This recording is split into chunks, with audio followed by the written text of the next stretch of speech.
నమస్కారం, వార్తలోకి స్వాగతం. ముందుగా ముఖ్యాంశాలు. టీటీడీ గోశాలపై భూమన కరుణాకర్ రెడ్డి అంటీం చేస్తున్న అసత్య ఆరోపణలు. వెంకటేశ్వర స్వామి పైన నమ్మకం లేని వ్యక్తి కరుణాకర్ రెడ్డి. అలాంటి వ్యక్తిని 2 సార్లు టీటీడీ చైర్మన్ గా నియమించారు.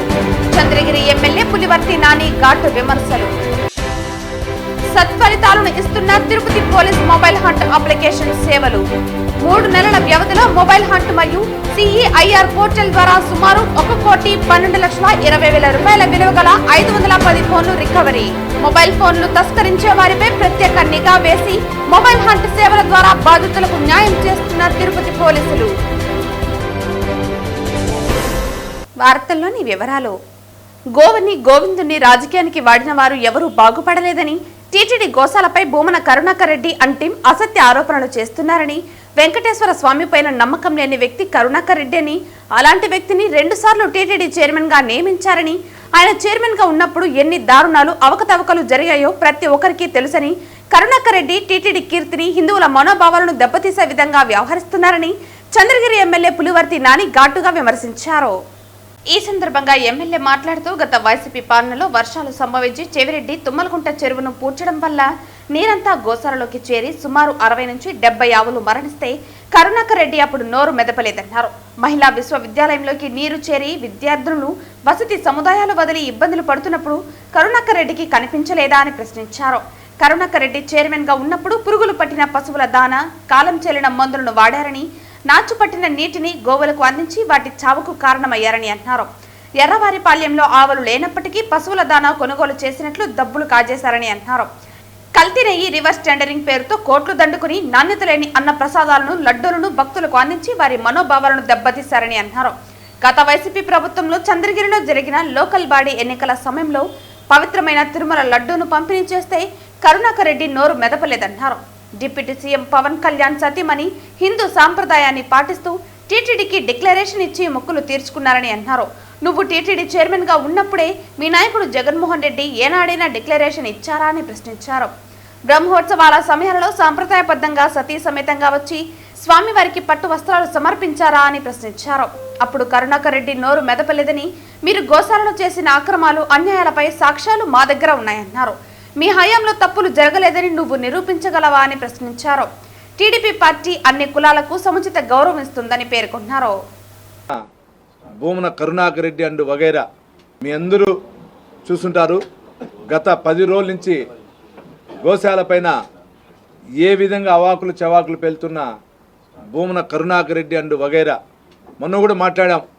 గోశాలలో చైర్మన్ గారు, నేను, భానుప్రకాష్ రెడ్డి గారు, అక్కడున్న నరసింహయాదవ్ గారు కానీ అందరూ కలిసి కూడా మాట్లాడడం జరిగింది. జరిగిన సంఘటనలు కూడా మీకు చూపించడం జరిగింది అక్కడ ఏ విధంగా ఉందని. అయినా కరుణాకర్ రెడ్డి అండ్ టీం ఏ విధంగా తిరుమల తిరుపతి దేవస్థానాన్ని, ఒక కీర్తిని, వెంకటేశ్వర స్వామి యొక్క కీర్తిని, హిందువుల యొక్క మత కీర్తిని ఏ విధంగా అప్రతిష్ట పాటలు చేయాలనే ఉద్దేశంతో కరుణాకర్ రెడ్డి చేస్తున్నాడో మీకు తెలుసు. ప్రతి ఒక్క కులస్తుకి, హిందూ కులస్తుకి, హిందూ కానీ, తెలుగుదేశం పార్టీ అన్ని మతస్థుల పార్టీ, ఎన్డీఏ కూటమి అన్ని మతస్థుల పార్టీ, హిందువులు కానీ, క్రైస్తవులు కానీ, ముస్లింలు కానీ ప్రతి ఒక్క కులాన్ని తెలుగుదేశం పార్టీ ఆదరిస్తుంది. కానీ నేను మన ఈ వైఎస్ఆర్ పార్టీలో కీలకమైన వ్యక్తి, 2 సార్లు చైర్మన్ అయినటువంటి టీటీడీకి చైర్మన్ అయిన వ్యక్తి ఏ విధంగా నిన్న మొన్న మాట్లాడు మీరు చూడొచ్చు. గతంలో మీకు చెప్పా, వెంకటేశ్వర స్వామి అంటే నల్లరాయి, నల్లరాయిని కొడితే ఏమవుతుంది, ఆ ఓటు స్వామిని చెప్పకూడదు కాబట్టి చెప్పట్లా, కొడితే ఏమవుతుందని కూడా చెప్పాడు. అటువంటి వ్యక్తికి గతంలో రాజశేఖర రెడ్డి గారు ఉన్నప్పుడు చైర్మన్ పదవి ఇచ్చారు. తిరిగి జగన్మోహన్ రెడ్డి గారు వచ్చిన వెంటనే తిరిగి చైర్మన్ పదవి ఇచ్చారు. ఇచ్చిన తర్వాత జరిగిన సంఘటనలు మీకు తెలుసు. ఈరోజు గోవులు చనిపోయినాయి అంటున్నాడు. 2021 సంవత్సరం నవంబర్ 19, 20 తేదీ తుఫాన్ వచ్చింది. ఈశాన్య రాష్ట్రాలు మొత్తం జరిగి మనకు కూడా వచ్చింది. దాని పేరు నివార్, ఇంకొక పేరుతో వచ్చింది. ఆ రోజు పక్కనున్న చంద్రగిరి నియోజకవర్గం, తిరుపతి నియోజకవర్గం ఏ విధంగా అతల కుత్తలు అయింది మీరు చూసుంటారు. ఆ రోజు ఇదే గోశాలలో సుమారు 75 నుంచి 85 ఆవులు చనిపోయింది. ఎక్కడా కానీ ఆయన ఆ రోజు శాసనసభ్యుడు, తిరుపతికి శాసనసభ్యుడు, చంద్రగిరిలో ఒక శాసనసభ్యుడు ఉన్నాడు. ఆ రోజు చంద్రగిరి నియోజకవర్గంలో ఉన్న గోశాలలో ఆ రోజున్న శాసనసభ్యుడు చెవిరెడ్డి భాస్కర్ రెడ్డి వల్ల తుమ్మలగొండ చెరువు వాటర్ రాకుండా నిలిపేసిన దానివల్ల రోడ్లపైన వచ్చి గోశాల మునిగిపోయి ఆవులు చనిపోయింది. మీరు చూశారు. అది ఎక్కడైనా వచ్చిందా? ఆనుకొని ఉన్నటువంటి పద్మావతి మహిళా కాలేజీలో స్టూడెంట్స్కి ఉన్న హాస్టల్లో కింద అందరూ వదిలేసి పైకి వెళ్ళి ఫ్లోర్లో ఉన్నారు. ఆ రోజు కరుణాకర్ రెడ్డి కనపడలేదా? ఈరోజు ఎక్కడ జరగని సంఘటనని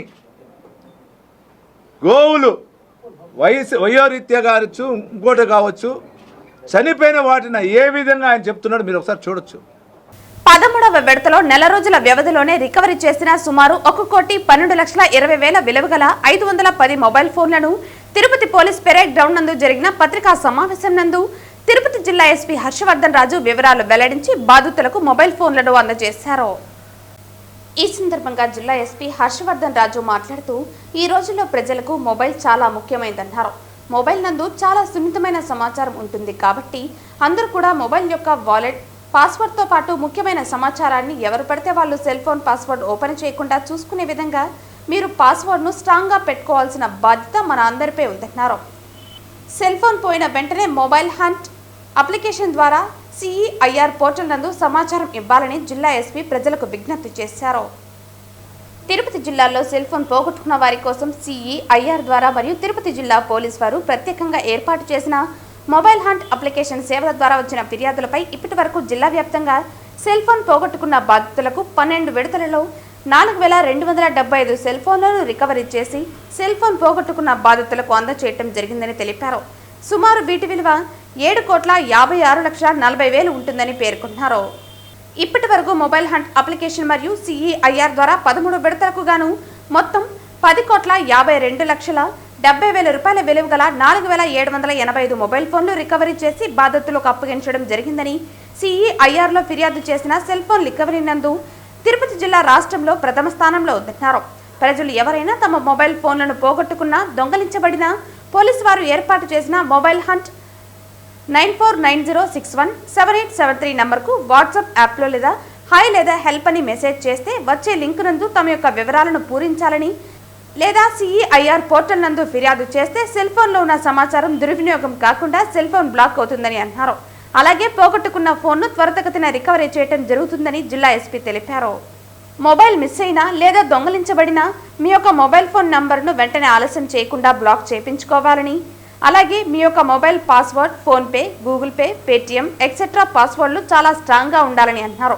మొబైల్ను మిస్ చేసుకున్నా లేక దొంగలించబడితే మీరు వెంటనే మొబైల్ హంట్ నెంబర్కు కానీ లేక CEIR పోర్టల్ నందు మీరు కంప్లైంట్ రైజ్ చేయగలరని తెలిపారు. ఈరోజు అందజేసిన మొబైల్ ఫోన్లు ఆంధ్రప్రదేశ్తో పాటు కేరళ, మహారాష్ట్ర, ఉత్తరప్రదేశ్, కర్ణాటక రాష్ట్రాల నుండి కూడా రికవరీ చేయడం జరిగిందన్నారు. సెల్ ఫోన్ దుకాణం నిర్వాహకులైన వ్యక్తులైనా ఎవరైనా సరే అపరిచితులు అమ్మే ఫోన్లను కొనుగోలు చేయరాదని, అమ్మేవారు పరిచయస్తులైనా సరే బిల్లులు, సంబంధిత మొబైల్ ఫోన్లు వివరాలు కలిగిన బాక్స్ ఉంటేనే కొనుగోలు చేయాలన్నారు. అపరిచితులతో ఫోన్ కొనడం వల్ల ఇటు సెల్ ఫోన్ పోగొట్టుకున్న బాధితుడు, అటు కొన్న వ్యక్తి కూడా నష్టపోతారని గుర్తించాలన్నారు. తిరుపతి జిల్లా పోలీసులు మొబైల్ హంట్ వాట్సాప్ సర్వీసులు, CEIR పోర్టల్ గురించి ఇప్పటికే ప్రజలకు అవగాహన కార్యక్రమాలు విస్తృతంగా కల్పిస్తున్నారని తెలిపారు. మీడియా కూడా తమ వంతు సహకారం అందించాలని కోరారు. తిరుపతి జిల్లా ఎస్పీ హర్షవర్ధన్ రాజు ఆదేశాలపై Tirupati cyber crime CI Vinod Kumar ఆధ్వర్యంలో ప్రత్యేక బృందాన్ని ఏర్పాటు చేసి పోగొట్టుకున్న మొబైల్స్ ను రికవరీ చేసి బాధితులకు అందజేయడం జరుగుతుందన్నారు. ఈ సందర్భంగా సెల్ ఫోన్ రికవరీలో ప్రతిభ కనబరిచిన cyber crime CI Vinod Kumar మరియు సైబర్ క్రైమ్ సిబ్బందిని జిల్లా ఎస్పీ హర్షవర్ధన్ రాజు ప్రశంసా పత్రాలు అందజేసి అభినందించారు. ఈ కార్యక్రమంలో cyber crime CI Vinod Kumar, SP CI Sadiq Ali, RI Ramana Reddy మరియు సైబర్ పోలీసు సిబ్బంది తదితరులు పాల్గొన్నారు. మన తిరుపతి జిల్లా పోలీసులు లాస్ట్ ఒక నెల వ్యవధిలో ఏదైతే సెల్ ఫోన్స్ పోగొట్టుకున్న బాధితులు ఉంటారో వాళ్ళకు సంబంధించినటువంటి ఒక 510 సెల్ ఫోన్స్, దాదాపు 1,10,00,000 రూపాయల వర్త్ సెల్ ఫోన్స్ని రికవర్ చేయడం జరిగింది. సో ఈరోజు అవన్నీ కూడా మనం ఆ కన్సర్న్ బాధితులు ఎవరైతే ఉన్నారో వాళ్ళందరికీ కూడా ఇవి హ్యాండ్ ఓవర్ చేసే దానికోసం అని చెప్పి పెట్టుకున్నాము. మీ అందరికీ తెలిసిన విషయమే, మనకు పోలీసు సేవల్లో భాగంగా మొబైల్ హంట్ అనే ఒక వాట్సాప్ నంబర్ మీద ఒక మెసేజింగ్ సర్వీస్ ఉంది. ఎవరికైనా కానీ ఏదైనా మొబైల్ లాస్ అయితే ఆ వాట్సాప్ నెంబర్కి కానీ వాళ్ళు ఇన్ఫర్మేషన్ అంటే మెసేజ్ పెడితే వాళ్ళకి కొంచెం ఒక ఫార్మాట్లో వాళ్ళకి ఇన్ఫర్మేషన్ కోసం అడగటం, ఆ డీటెయిల్స్ సబ్మిట్ చేసిన తర్వాత దాన్ని బేస్ చేసుకొని మా టెక్నికల్ టీం దాని మీద వర్కౌట్ చేసి ఆ సెల్ ఫోన్ని ట్రాక్ చేసి వాటిని ట్రేస్ చేసి వాటిని రికవర్ చేసి ఆ బాధితులకు ఇవ్వడం జరుగుతూ ఉంది.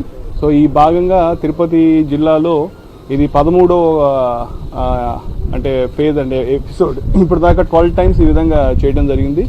సో టోటల్గా ఇప్పటిదాకా రఫ్గా 4,200 and odd cell phones recover చేసాం. దాదాపు 8 crores వర్త్. ఈరోజు 13th ఫేజ్లో 510 mobiles 1 crore 10 lakhs worth. So ఈ మొబైల్ హంట్ మెసేజింగ్ సర్వీసే కాకుండా సెంట్రల్ ఎక్విప్మెంట్ ఐడెంటిటీ రిజిస్టర్ అని CEIR ప్లాట్ఫామ్ కూడా పోర్టల్ కూడా ఉంది.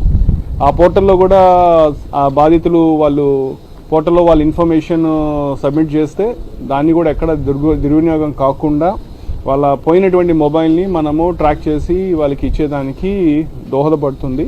కాబట్టి మీ ద్వారా అందరికీ విజ్ఞప్తి చేసేది అంటే ఎవరైనా కానీ సెల్ ఫోన్ కానీ పోగొట్టుకున్నట్టయితే ఈ mobile hunt messaging service, WhatsApp service plus CEIR అనే పోర్టల్లో మీ ఇన్ఫర్మేషన్ నమోదు చేసుకుంటే పోలీస్ వారు మీకు సంబంధించిన సెల్ ఫోన్ని దాని మీద వర్క్ చేసి మీకు అది అందజేయడం జరుగుతుంది. అయితే ఈ భాగంలో సెల్ ఫోన్ ఈరోజు రేపు అందరికీ కూడా చాలా ఇంపార్టెంట్ డివైస్ అయిపోయింది. దాంట్లో చాలా సెన్సిటివ్ ఇన్ఫర్మేషన్ ఉంటుంది. కాబట్టి అందరికీ కూడా ఈ సందర్భంగా తెలియజేసేది ఏమిటంటే మీ పాస్వర్డ్స్ కావచ్చు, తర్వాత దాంట్లో ఉన్నటువంటి మీ మొబైల్ వ్యాలెట్ అప్లికేషన్ సంబంధించిన ఇన్ఫర్మేషన్ కావచ్చు, ఇవన్నీ కూడా జాగ్రత్తగా మంచి స్ట్రాంగ్ పాస్వర్డ్స్ తోటి ఎవరు పడితే వాళ్ళు ఓపెన్ చేసే విధంగా లేకుండా కొంచెం దానికి తగు అప్రమత్తతోటి కొంత అవగాహన పెంచుకొని ఆ విధంగా చూస్తారని చెప్పి మీ సందర్భంగా అందరికి కూడా విజ్ఞప్తి చేస్తున్నాను. సో ఈ సందర్భంగానే ఏదైతే ఇన్ని సెల్ ఫోన్స్ ట్రేస్ చేయడానికి వర్క్ చేసినటువంటి మా ఇన్స్పెక్టర్ సైబర్ సెల్ వినోద్ వాళ్ళందరి టీం అందరికి కూడా నా ప్రత్యేకమైన అభినందనలు తెలియజేస్తున్నాను. అది ఇప్పటిదాకైతే నా నోటీస్కి అయితే రాలేదు, కానీ గుర్తిస్తాము. అంటే ఇన్పుట్ కొత్తగా ఉంది. నేను ఖచ్చితంగా అటువంటిది ఏదైనా ఉంటే డీటెయిల్ స్టడీ చేసి అటువంటిది ఏదంటే వాళ్ళ మీద తగు చర్యలు తీసుకుంటాం. ఇవన్నీ కూడా చాలా వరకు బయట ప్రదేశాల్లో ఉన్నవన్నీ తీసుకుని వచ్చి కొన్ని లోకల్గా కూడా ఉంటాయి. బట్ నేను ఒకసారి చూస్తానండి. వక్ఫ్ బిల్లు చట్ట సవరణను సవాల్ చేస్తూ సుప్రీంకోర్టులో న్యాయ పోరాటానికి వైఎస్ఆర్సీపీ అధినేత మాజీ సీఎం వైఎస్ జగన్మోహన్ రెడ్డి సిద్ధమయ్యారు. ఈ మేరకు ఆయనకు మద్దతుగా వైఎస్ఆర్సీపీ ముస్లిం మైనారిటీల ఆధ్వర్యంలో బుధవారం చిత్తూరు నగరంలో హర్షం వ్యక్తం చేశారు. కేంద్ర ప్రభుత్వం ఇటీవల తీసుకొచ్చిన కొత్త చట్టాన్ని సవాలు చేస్తూ వైఎస్ఆర్సీపీ సుప్రీంకోర్టును ఆశ్రయించడం సంతోషకరమని ముస్లింలు తెలిపారు. ఈ సందర్భంగా వైఎస్ జగన్మోహన్ రెడ్డి చిత్రపటానికి పాలాభిషేకం చేసి శుక్రియా జగన్ బాబు అంటూ నినాదాలు చేశారు. జిల్లా కేంద్రంలోని గాంధీ విగ్రహం వద్ద పలువురు ముస్లింలు ఈ కార్యక్రమంలో పాల్గొన్నారు. అనంతరం నాయకులు మీడియాతో మాట్లాడారు. ఈ కార్యక్రమంలో మైనారిటీ నాయకులు మహమ్మద్ షఫీ, అను మస్తాన్, కౌసర్, చాన్ బాషా, నౌషద్, నవాజ్, అల్తాఫ్, చామంతి, ఇమ్రాన్, ఖాదర్, షరీఫ్ తదితరులు పాల్గొన్నారు. మరి మన రాష్ట్రంలో చూసుకుంటే మన ప్రియతమ నాయకుడు, ముస్లింల పక్షపాతి, ముస్లింల సంక్షేమం కోరుకునే మన ప్రియతమ నాయకుడైన వైఎస్ జగన్మోహన్ రెడ్డి గారు ముందుకొచ్చి ముస్లింలకు అండగా నిలబడి వక్ఫ్ అమెండ్మెంట్ యాక్ట్ వ్యతిరేకంగా నిలబడిన విషయం మనందరికీ తెలుసు. అదేవిధంగా పార్లమెంట్లో చూసుకుంటే వైఎస్ఆర్ పార్టీ ఈ వక్ఫ్ అమెండ్మెంట్ యాక్ట్ వ్యతిరేకంగా ఓటేసి ముస్లింలకు మద్దతుగా నిలబడింది. మరి మన ప్రియతమ నేత జగన్మోహన్ రెడ్డి గారు ఒక అడుగు ముందుకు వేసి వైఎస్ఆర్సీపీ పార్టీ తరఫున వక్ఫ్ అమెండ్మెంట్ యాక్ట్కు వ్యతిరేకంగా సుప్రీంకోర్టులో కేసు వేసి న్యాయ పోరాటానికి కూడా సిద్ధపడ్డారు. కాబట్టి కష్టకాలంలో నేనున్నాను మీకు అంటూ ముందుకు వచ్చి ముస్లింలకు అండగా నిలబడి న్యాయ పోరాటం చేస్తున్న దమ్మున్న నాయకుడు మన వైఎస్ జగన్మోహన్ రెడ్డి గారు. మాకు ఎన్ని వేళల కష్టాకాలంలో అది ఒక అధికారంలో ఉన్న అధికారం లేకపోయినా కూడా మా ముస్లింలకు ప్రత్యక్షంగా కానీ పరోక్షంగా కానీ ఈ రాష్ట్రంలో ఎవరైనా నిలబడిన వ్యక్తి మగాడు ఎవరైనా ఉన్నారంటే శ్రీ జగన్మోహన్ రెడ్డి అన్నగారు మాత్రమే. కావున మా ముస్లిం వాళ్ళందరి తరఫున వైఎస్ఆర్ పార్టీ తరఫున లోక్సభలో వ్యతిరేకంగా వేసినారు, రాజ్యసభలో వ్యతిరేకంగా వేసినారు. అది కాకుండా ఈ వక్ఫ్ బోర్డుకి అగైన్స్ట్గా సుప్రీంకోర్టులో కూడా సవాలు చేసిన ఏకైక వ్యక్తి ఈ రాష్ట్రంలో ఎవరైనా ఉన్నారంటే జగన్ అన్న మాత్రమే. అందువల్ల మా ముస్లిం సమాజం తరఫున అందరూ ఆయనకు ప్రత్యేక అభినందనలు ఈ ద్వారా తెలియజేస్తున్నాము. తెలుగుదేశం ఉన్న నాయకుల్ని, ముస్లిం నాయకులు ఒకే మాట అడుగుతున్నాను. ఇప్పుడు సాధించకపోతే మనము ఈ వక్ఫ్ బోర్డు బిల్ని మళ్ళీ ఎప్పుడు కానీ మనకి చేయి జారిపోతుంది. ఇప్పుడైనా ప్రతి ఒక్కరు కళ్ళు తెరిచి దీన్ని మీ నాయకుడి దగ్గర మీరు దీన్ని ప్రతిపాదించాలనేసి పోరాడి కోరుకుంటాం. అదేవిధంగా పార్టీని అంతా పక్కన పెట్టి ముస్లిం అంతా ఐక్యం అయ్యి ఈ వక్ఫ్ బోర్డు బిల్ని మనం తిరస్కరిస్తాం. అదేవిధంగా మాకు ఎప్పుడు కానీ ఇంతకుముందు రాజశేఖర రెడ్డి గారు మా ముస్లిమ్స్కి 4% రిజర్వేషన్ ఇచ్చి మాలో గొప్ప నాయకుడు అయ్యాడు. అదేవిధంగా ఈరోజు మా జగన్ అన్న ముస్లిమ్స్కి ఏ ఒక కష్టమైనా ముందు నిలిచే వ్యక్తి మా జగన్ అన్ననే. ఈరోజు అదేవిధంగా మాకందరికి ఈరోజు 36 కింద ఈరోజు మన సుప్రీంకోర్టులో నమోదైంది. అదేవిధంగా మా జగనన్న ఎల్లప్పుడూ మాకు తోడు ఉంటాడనేసి నమ్మకంతో జగనన్న కోసం ఎంత దూరమైనా పోరాడతాము. అదే మా వక్ఫ్ బిల్లు రద్దు కోసం మేము ఎంత దూరమైనా పోరాడతాం, ప్రాణాలు ఇచ్చగానైనా సిద్ధపడతాం. జై జగనన్న. ఈ వక్ఫ్ బోర్డు బిల్లు వల్ల మా మసీదులు కానీ, మా మద్రసలు కానీ, మా దర్గాలు కానీ, ఈవెన్ మా పూర్వీకుల సమాధులు కానీ మేము సందర్శించడానికి వీళ్ళ దగ్గర అనుమతులు తీసుకోవాలి. మేము ఫ్యూచర్లో మా పిల్లలకి ఏమని సమాధానం చెప్తాం? రేపు మేము సమాధి అవ్వాలంటే కూడా వీళ్ళ దగ్గర వెళ్ళి మేము పర్మిషన్ అడగాల? అంటే మా వక్ఫ్ బోర్డు అది అల్లా ప్రాపర్టీస్, వీళ్ళ ప్రాపర్టీస్ కాదు. మా పూర్వీకులు దాన్ని అల్లాకి దానం ఇచ్చినారు. దీనిపై వీరి బీజేపీ వాళ్ళ కూటమి ప్రభుత్వం కన్నుపడి దీన్ని లాక్కోవాలని వీళ్ళు చూస్తున్నారు. మేము పోరాడతాం. మా ముస్లిం సమాజం మొత్తం, మా మైనారిటీ సమాజం, ముస్లిం సమాజం మొత్తం దీనిపై ఏకదాటిగా పోరాడుతాం. ఒకే దానిపై నిలబడతాం, పోరాడతాం. మేము దీన్ని సాధించుకుంటాం. మా జగనన్న సుప్రీంకోర్టులో దీనిపై అప్పీల్ వేయడం జరిగింది. థ్యాంక్స్ జగనన్న. మీకు మా ముస్లిం మైనారిటీ సమాజం తరఫున మేమందరం మీకు కృతజ్ఞతలు తెలుపుకుంటున్నాం. జై జగనన్న. సంకటహర చతుర్థిని పురస్కరించుకుని తిరుపతి వినాయక సాగర్ లో వెలిసిన సంకల్ప వరసిద్ధి వినాయక స్వామికి ఘనంగా పూజలు నిర్వహించారు. గణేశాయ నమః. ఈరోజు విశేషమైన సంకటహర చతుర్థి బుధవారం. 2 వినాయకుడికి విశేషం. ప్రతి నెల ఈ సంకటహర చతుర్థి గోపీనాథ్ రెడ్డి గారు, చెంగారెడ్డి గారు, సుబ్రహ్మణ్య రెడ్డి గారు, రాజశేఖర రెడ్డి ఆధ్వర్యంలో ఇక్కడ ప్రత్యేక అభిషేకము, పూజలు జరుగుతుంది. ఒక్కొక్కరికి ఒక్కొక్క సంకటం. ఆ సంకటాన్ని పోగొట్టే వినాయకుడికి విశేషమైన సంకటహర చతుర్థి. ఆయనకి ఈరోజు చాలా మంచి రోజు. దాంట్లో ఈరోజు బుధవారంగా కలవటము, సాయం సంధ్యా ప్రదోష వేళ అన్నీ కలిసింది. దానికి అభిషేకము, పూజ, అందరికీ ఒక్కొక్క కష్టం, ఆయుష్, ఆరోగ్యము, అంతస్తు, ఆస్తి అన్నీ దాన్ని కావాలని మన సంకల్ప వరసిద్ధి వినాయకుడిని ప్రార్థిస్తూ ఈరోజు ప్రత్యేక అభిషేకము, పూజ అన్నీ సాయంత్రం ప్రదోష వేళలో గోపీనాథ్ రెడ్డి గారి ఆధ్వర్యంలో నిర్వహించుకుంటున్నాం.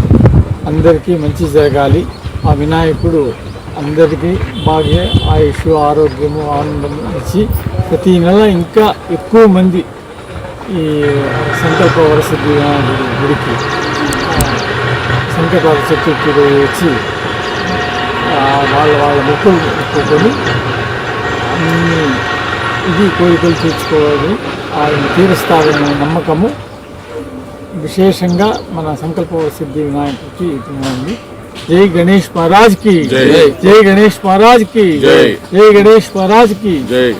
వార్తలు ముగించే ముందు ముఖ్యాంశాలు మరోసారి. టీటీడీ గోశాలపై భూమన కరుణాకర్ రెడ్డి అంటీం చేస్తున్న అసత్య ఆరోపణలు. వెంకటేశ్వర స్వామి పైన నమ్మకం లేని వ్యక్తి కరుణాకర్ రెడ్డి. అలాంటి వ్యక్తిని 2 సార్లు టీటీడీ చైర్మన్ గా నియమించారు. చంద్రగిరి ఎమ్మెల్యే పులివర్తి నాని ఘాటు విమర్శలు. సత్ఫలితాలను ఇస్తున్న Tirupati police mobile hunt application సేవలు. 3 నెలల వ్యవధిలో మొబైల్ హంట్ మరియు సిఈఐఆర్ పోర్టల్ ద్వారా సుమారు 1,12,20,000 రూపాయల విలువ గల 510 ఫోన్లు రికవరీ. మొబైల్ ఫోన్లు తస్కరించే వారిపై ప్రత్యేక నిఘా వేసి మొబైల్ హంట్ సేవల ద్వారా బాధితులకు న్యాయం చేస్తున్న తిరుపతి పోలీసులు. ఈ వార్తలు ఇంతటితో సమాప్తం. తిరిగి వార్తల్లో మళ్ళీ కలుద్దాం. అంతవరకు సెలవు. నమస్కారం.